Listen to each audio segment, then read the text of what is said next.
RTS Info, Didier Duployer. Une commission du Conseil des États soutient le dépistage régulier de toute la population. Pour cette commission de la santé publique, la prise en charge par la Confédération des coûts d'un test toutes les 2 semaines pour chaque habitant jusqu'à fin juin devrait être examinée. Une commission dont la majorité estime également que le gouvernement devrait aussi se pencher sur l'éventualité de créer une attestation électronique Covid-free.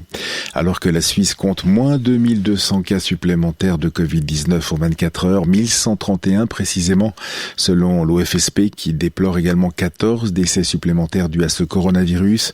Et près de 135 000 vaccinations ont été administrées la semaine dernière. Au total, plus de 675 000 vaccinations ont ainsi été effectuées. Et les cours à distance sont plus flexibles mais aussi plus astreignants.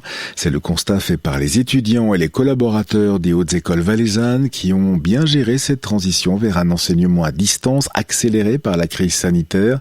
C'est l'un de ces rares effets positifs, relève d'ailleurs l'enquête effectuée au printemps 2020. Le coronavirus a accéléré de 5 ans le développement de cet enseignement à distance. En conclusion, les nouvelles compétences acquises doivent être maintenant consolidées. La CICAD a recensé 147 actes antisémites en Suisse romande l'an dernier, 41% de plus qu'en 2019. Pour cette coordination intercommunautaire contre l'antisémitisme et la diffamation, la communauté juive est particulièrement visée par les théories complotistes liées au coronavirus. Les 85% de ces actes antisémites ont eu lieu sur Internet et sur les réseaux sociaux. UNIA dénonce des conditions de travail qualifiées de misérables chez DPD, se basant sur plus de 200 entretiens avec les chauffeurs de ce livreur de colis.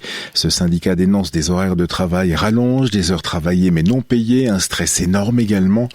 Ces chauffeurs, environ 800, ne sont pas directement embauchés par cette entreprise mais travaillent pour environ 80 sous-traitants qui exécutent donc ces livraisons.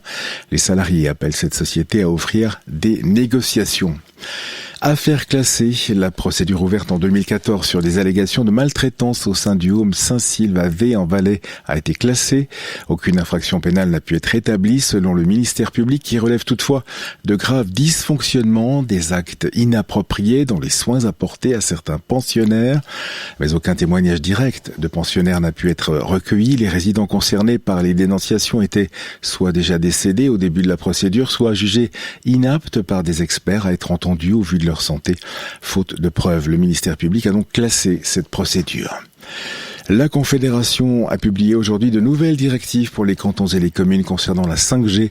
Ce réseau pourra être étendu en Suisse grâce à de nouvelles antennes adaptatives tout en protégeant la population. Les valeurs limites d'émission restent ainsi inchangées, mais un facteur de correction a été élaboré qui évite d'évaluer ces antennes adaptatives plus sévèrement que les antennes conventionnelles. La météo avec du soleil et de la douceur, des températures de 15 degrés cet après-midi sur le plateau jusqu'à 18 en Valais. Demain et jeudi, ce sera le même scénario. Quelques passages nuageux sont attendus vendredi avant un week-end à nouveau ensoleillé et doux. Retrouvez l'actualité sur rtsinfo.ch.